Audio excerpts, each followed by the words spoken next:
Aquí tenemos la energía desperdiciada. Aquí en vez de tener un generador, una turbina generando energía eléctrica, como vemos aquí, esto es el embalse de Eiras, que lo están vaciando porque ya no saben qué hacer con el agua, y en vez de aprovechar este agua para producir electricidad, que esto sería como una central nuclear, porque aquí hay agua para dar y tomar, o sea, sobra, siempre sobra, pues nada, nos tienen ahora sin energía eléctrica y tienen los pantanos sin mantenimiento. Ahora se dan cuenta que hay que mantenerlos, pero lo lógico sería colocar aquí un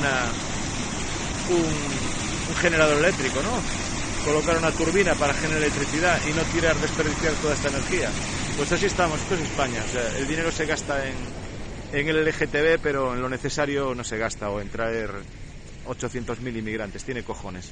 Y así estamos en este puñetero país de mierda, que da asco todo y cada día da más asco.